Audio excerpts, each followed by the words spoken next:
Vamos para mais um cafezinho, vamos falar de Java, vamos falar de Service Loader, plugins, alguma coisa assim, vamos lá? Bom, primeiro aqui eu quero dizer um oi para vocês, né? Faz quase uma semana que não tem cafezinho, isso deve porque minha garganta tava horrível, eu tive uma gripe que me deixou de cama praticamente 2 dias, né? Minha filha, a dela evoluiu para uma pneumonia, então assim, tá tudo bem agora, mas assim, semana passada foi um pouco tenso, né? E deve estar se perguntando assim, por que falar de Java e por que falar de Service Loader, né? Porque eu estou desenvolvendo uma funcionalidade que a gente pensou para ser um Service Loader, mas aí os times decidiram fazer usando o Kubernetes de uma forma bem mais tosca. E assim, o Java tem diversas funcionalidades que te permite customizar a sua aplicação. E o Service Loader é uma delas que eu acho muito boa. Assim. Eu vou te explicar o que que é, né?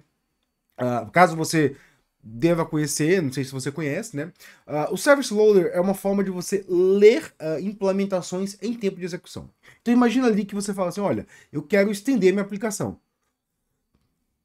Eu quero que minha aplicação, eu quero que outras pessoas desenvolvam componentes que minha aplicação consiga identificar ali em tempo de execução e consiga chamar essas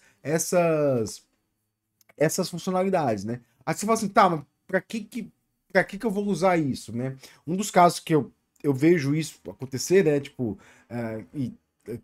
que eu vejo direto isso acontecer é o Kafka Connect. No Kafka Connect você joga ali um monte de jar no class path dele, bota um plugins.pf lá e ele identifica aqueles plugins e aí você pode usar aqueles plugins em tempo de execução. Então, assim, o Kafka Connect ele não precisa saber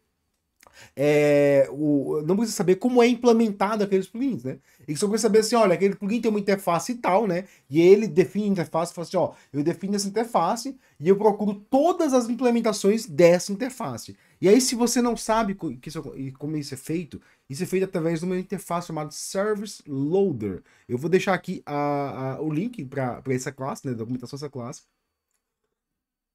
E você vê que realmente é bem fácil fazer uma implementação para isso. Para fazer uma implementação para isso é só assim: você saber qual interface eu quero implementar. Depois você cria um arquivo ali você pega o teu.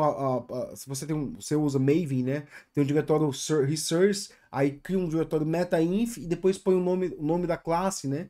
Dentro se você ler a documentação, na documentação vai estar lá. Se não, eu deixo algum link aqui para mostrar como é que faz, né?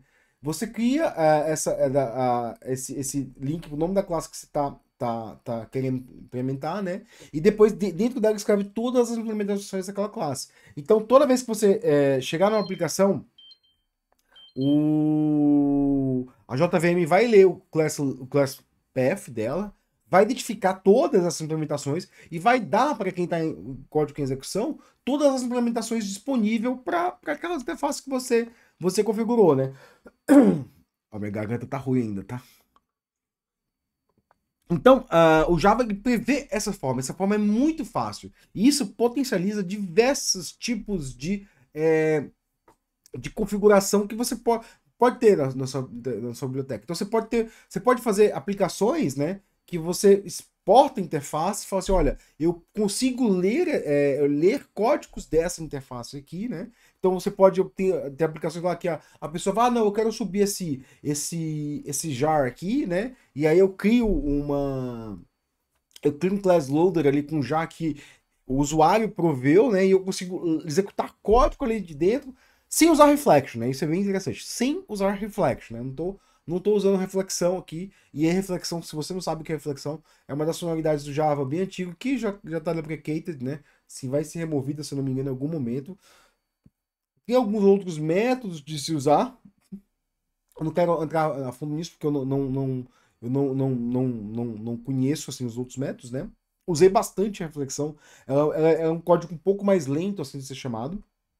Mas o Service Loader não, você não usa reflexão, né? E aí o Service Loader, o que você precisa, né? O Service Loader você pode identificar essas classes dentro do Class Loader, né? Da aplicação. E se você não conhece o que é Class Loader, né? Class Loader é quando você inicia uma aplicação, ela tem três Class Loaders. Três, né? o System Class Loader, que é assim, aquele da JVM, né? Assim, aquelas classes que estão na JVM, né? E aí, debaixo dela vai ter um Extension Class Loader. Extension é um diretório ali dentro da sua JVM que você pode pôr já que você quiser, mas já tem alguns lá, né? Que é o que? São as bibliotecas de extensão da sua JVM. Então, se você quiser pôr alguma coisa ali, só qual que é a diferença, né? Em vez de ele estar no Application Class Loader, ele vai estar no Extension Class Loader, né? E o Application Class Loader, que é o seu Class Loader de aplicação. É o que é chamado, o famoso chamado class path na minha aplicação, né? Se você for ali no Java, vai ter uma variável chamada class path, que você pode definir ela por variável de ambiente, né? Então você pode ali no seu ambiente dizer assim, olha, o meu class path é tal, eu quero usar tal e foda-se, né? Se você usa o Maven para executar as coisas, você vai ver que ali o Maven seta um class path bem complicadão, assim, e a gente não se preocupa com isso, para ser bem sincero, né? Mas algumas aplicações elas criam outras formas de gerenciar class path, né? Por quê? Vamos dar uma pensada aqui, né? Imagina ali que eu quero criar uma aplicação que me executa código de usuário, né? Então, assim, eu tenho ali o meu class loader de sistema ali, né? Ele vai executar o meu código, né? O código que eu desenvolvi. Só que toda vez que eu deployar ele no sistema, aí você pode dizer isso para o Kubernetes também. Você fala assim, olha, não, toda vez que eu for deployar para o Kubernetes, eu vou ter vou carregar um diretório, vou botar aqui e eu vou apontar meu class loader para aquele diretório. Ou mesmo eu vou ler aquele diretório como um arquivo de configuração e eu mesmo vou ler os class loader lá. Aí você tem que fazer uma manipulação de class loader lá. Falar, eu quero criar um class loader novo. Eu quero manipular manualmente aquele class loader, perguntando ali por service loader. Ah, o que tem de serviço ali? Como é que eu posso ver? Um fato interessante de class path, de class loader, né? É que assim, class loader ele é uma árvore, né? Então, por exemplo, eu falei que eu tenho o system, né? O extension, o application, e eu posso criar outros, né? Se um herda do outro, o que acontece? Se uma classe não foi encontrada no de baixo, ele vai ser encontrado no de cima, que pode ser encontrado no de cima, que pode ser encontrado no de cima, né? Então a classe pode ser encontrada em vários lugares. Elas se conhecem, né? Então, assim, tipo, se eu usar uma classe lá, sei lá, todo mundo usa aí um list ali, né? Ela vai encontrar ali na raiz da JVM, né? Porque a classe list, né, do Java Collections tá na JVM, né? Então, você pode criar essas estruturas dentro do seu código lá. Fala assim, não, eu quero criar um class loader novo, que aí, assim, isso eu já fiz isso, né? Assim, esse class loader ele não vai depender do meu class loader de aplicação, porque eu não quero contaminar minha aplicação com ele. Ou eu posso dizer assim, não, eu quero criar uma classe nova aqui, né? Esse class loader, ele vai depender barulhinho chato, hein? Ele vai depender do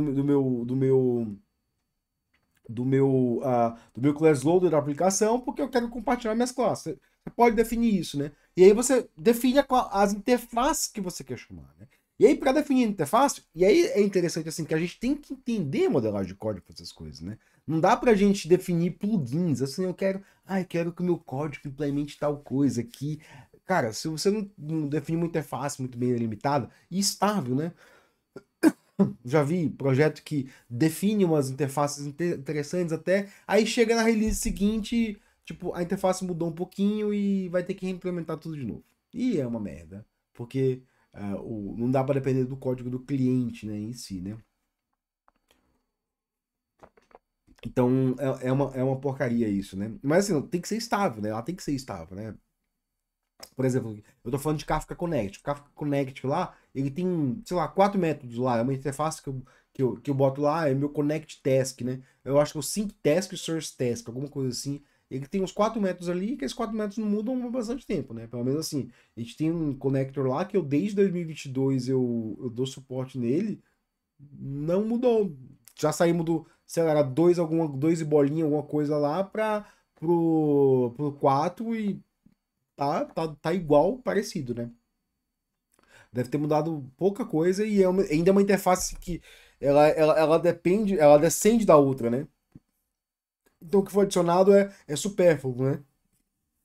Então, então assim, a JVM dá a possibilidade para você fazer esse tipo de extensão, né? Você pode estender o seu código ali. E você fala assim, cara, mas eu quero fazer isso aí, mas eu quero dar a possibilidade para o usuário. Então, sei lá, um usuário tal vai ler vai me prover um jar ali, que vai prover um código, o outro vai prover outro. Dá para fazer isso de diversas formas. Você pode até salvar esse jar dentro do banco de dados, depois carregar ele dinamicamente, aquele código descartar ele. Assim, isso é bem interessante. Então, assim, se você quiser brincar com isso, testa localmente, testa isso aí para ver assim, como é que eu leio um jar dinamicamente, como é que eu identifico uma classe dentro daquele jar e chamo ela usando o service loader, né? Isso aí são brincadeiras que a gente pode fazer com a JVM que vão dar uma capacidade para a gente de entender muito mais do Java, né? E por que que a JVM é esse porque a gente fala da JVM só muitas vezes pensando ela é parruda, ela não sei o que, ela tem um JIT, não sei o que. Mas ela tem um monte de coisinha interessante dentro dela que dá pra gente brincar com isso de forma interessante, né? Eu lembro que a gente fez uma funcionalidade uma vez que era basicamente assim, né? O usuário, né? O usuário, assim, o usuário, o usuário era a pessoa de negócio, né? A pessoa de negócio, ela definia um método de processamento de mensagens, né? Tipo, a gente tinha sistemas IoTs, a gente plugava todos aqueles sistemas ali dentro de uma plataforma, né? E aí tinha um sistema nosso que recebia um monte de mensagem, né? E aí o usuário, ele fazia o quê? Ele identificava aquelas mensagens, ele, ele escrevia fluxos de negócio em XML, né? Você, quando chegar a mensagem tal, você vai me processar dessa forma, você vai fazer isso, isso, isso. Ele escrevia em XML e ele provia o quê? Ele provia tanto o XML daquele processamento, quanto o jar, né? O jar para desenvolver aquele XML. Então, assim, tinha uma interface. E na época eu não cheguei a fazer uma interface web, né? Eu peguei uma interface command line e falei assim, tipo, eu tinha uma command line que assim, o cara desenvolvia o command line, testava no command line e ele subia pro ambiente de produção pelo command line, né? É, e aquilo ali, a JVM fazia aquilo ali dinamicamente. Ele identificava assim: olha, recebi tal mensagem. Identifiquei que está dentro desse fluxo, carreguei os jars daquele cara, executei o fluxo, verifico se não tem outra mensagem naquele fluxo, porque se tiver eu reuso aquele jar e continuo processando isso enquanto der, né? Faço um cache ali. Na época, eu acho que eu nem fiz cache na época, porque eu não cheguei a fazer teste de carga naquela. Eu entreguei aquele negócio e não. Eu não sei se eu não precisava de teste de carga ou se a gente. Foi tão bom que a gente entregou aquele negócio. Eu lembro que a gente entregou, né? E postava um monte de mensagem, funcionava de forma bem interessante, né? Óbvio que o requisito de negócio ali, né? Não era velocidade, mas era. O requisito de negócio era ser extensível, né? Porque tô dizendo ali do usuário de negócio, devo desenvolver uma pipeline de processamento e fazer o upload dela para um sistema em execução, né? Então eu tô fazendo ali de um servidor que tinha uma configuração. Ele tinha código como configuração, né? Então eu tô definindo ali eu já falei, eu acho que eu te duvidar, eu já falei de outra forma que dá pra fazer isso, né? Dá pra fazer com script engine, né? Mas ali eu tô falando com código Java mesmo, tô subindo código Java, que é uma forma bem interessante de se fazer, né? E, e, e, e esse era o requisito principal, né? O requisito principal não era velocidade, né? Era configuração, né? Tipo, tem que ser facilmente extensível, eu tenho que aceitar código, então eu posso estender aquilo por alguns extension points, né? A gente sempre fala isso, né? Eu sempre falo isso porque eu trabalho com low code, né? E service load é isso, galera. Assim, esse foi meu cafezinho, né? Assim, é um cafezinho de ressaca de doença, né? Porque eu fiquei uma semana meio que sem gravar cafezinho, porque eu não conseguia parar de tossir, né?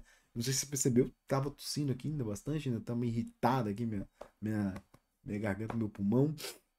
Então eu espero ter te ajudado em alguma coisa. Então brinca com o Class Loader aí, brinca com o Service Loader e vamos aprender coisa nova, vamos ajudar aí muito potencial. Valeu, obrigado, bom dia para vocês.